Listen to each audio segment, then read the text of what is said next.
আজকে শুক্রবার আমি গিয়েছিলাম খুলনার বিখ্যাত নয়াবাটির হাটে, কারণ আমার একটা ফিল্টার প্রয়োজন ছিল একটু চিপ রেটে আর কি।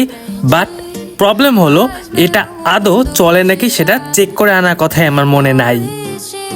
যাই হোক, বাসায় যেহেতু সেটা চেক করাই যাবে, বাট চলুন তার আগে এই হাটে আমি আর কি আজকে দেখলাম সেটা আপনাদের সাথে শেয়ার করে ফেলি। আচ্ছা, সকাল 8টা নাগাদ আমি বের হয়ে হাঁটতে হাঁটতেই হাটে পৌঁছে যাই এবং প্রথমে যেই আমি উল্টে পশমের মুরগিগুলোকে দেখতে পাই। অ্যান্ড মাই ফেভারিট কবুতর স্টল। এত কবুতর এখানে পাওয়া যায়। বাট আই থিঙ্ক আমি মনে হয় একটু বেশি আগে চলে এসেছি, কারণ এখনো অ্যাকুয়ারিয়াম স্টলগুলা বসেই পারে নাই, বেশি মনে হয় একটু আগে হয়ে গিয়েছে। দেখেন একদম সব ফাঁকা এখানে। বাট আমি এখানে অনেক কুল কিছু বিটা ফিশ এবং তার সাথে কিছু গাপ্পিও দেখেছি, কিন্তু বেশ সুন্দর ছিল। দেন অ্যাগেইন আমাদের সেই উল্টা পশমের মুরগি। তারপরে আমি এই পাখি স্টলটায় যেয়ে একদম আটকেই যাই। জাস্ট দেখেন কত বিউটিফুল এখানের এই পাখিগুলো। ওহ, আপনি কিন্তু এখানে অ্যাক্সেসরিজও পাবেন পাখিগুলোকে ক্যারি করার জন্য। স্পিকিং অফ বার্ডস, এখানে আরও অনেক ভ্যারিয়েশনের কবুতর ছিল অ্যান্ড একটা পুরা বাক্স বানিয়ে দল কিন্তু এখানে ছিল। সব কয়টা এক একটা একটার থেকে সুন্দর।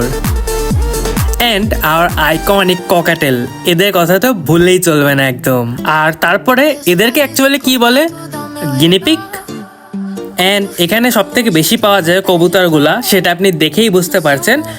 আর এই ঘুঘুগুলা কি আদৌ ইলিগাল না? আমার তো মনে হয় এগুলো আমাদের নেটিভ ঘুঘু।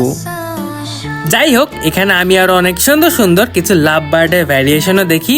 অনেক কালারের ছিল, যার মধ্যে হোয়াইট কালারগুলা বেশ সুন্দর ছিল। আর বাজুরিকে তো একদমই মিস করা যাবে না এখানে। দেখেই বোঝা যায় যে এখানে অনেক অনেক ভ্যারিয়েশনের পাখি পাওয়া যায়, বেবিস, অ্যাডাল্ট এবং আরও কত কিছু যা আছে বলার বাহিরে। এটা নাকি অস্ট্রেলিয়ান ডায়মন্ড ডাব, বলছিল 1200 টাকা জোড়া। যারা জানেন তারা কিন্তু কমেন্ট করে বলবেন আমাদেরকে। যদিও এখানে রিংনেক ডাবও ছিল এবং আমার মনে হয় এগুলো আরও বেশি এক্সপেন্সিভ। আর হ্যালো, আমার সেই পছন্দের কবুতর স্টল কিন্তু ওখানে দেখা যাচ্ছে এখন। মজার বিষয় হলো এখনো অনেক মানুষ অনেক কিছু নিয়ে আসছিল, হয়তোবা হাট প্রপারলি এখনো বসেই পারেনি, একটু বেশি আগে চলে এসেছি।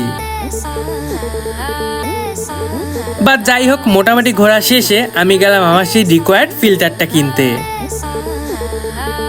অ্যান্ড ট্রাস্ট মি, আমার একদমই মনে নাই যে এটা একটু টেস্ট করে নেওয়া উচিত ছিল। জানি না আদৌ ঠিকঠাক দিয়েছে নাকি, বাসায় যেয়ে সেটা চেক করতে হবে। আর ওয়াইল কামিং ব্যাক, আমি কিন্তু এই সুন্দর বেবিগুলোকে দেখি, মাশাল্লাহ বেশ সুন্দর। আর ওই যে একটা ডাইনোসর দেখা যাচ্ছে ওখানে। যাই হোক, মজা অনেক হয়েছে।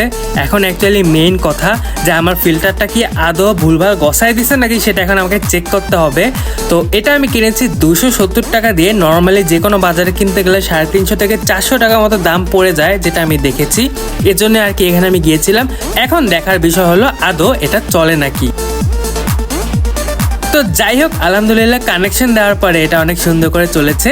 তো জিনিসটা ভালোই একটা পারচেস হয়েছে। এটা নিয়ে সামনে কেউ রিভিউ চাইলে কিন্তু অবশ্যই আমি সেটা দেবো ইনশাল্লাহ। যাই হোক, আজকের ভিডিও এই পর্যন্তই। কেমন লাগলো কমেন্ট করে জানাতে ভুলবেন না। দেখা হবে সামনে কোনো ভিডিওতে ইনশাল্লাহ। আসসালামু আলাইকুম, আল্লাহ হাফেজ সবাইকে। ও do subscribe to our channel.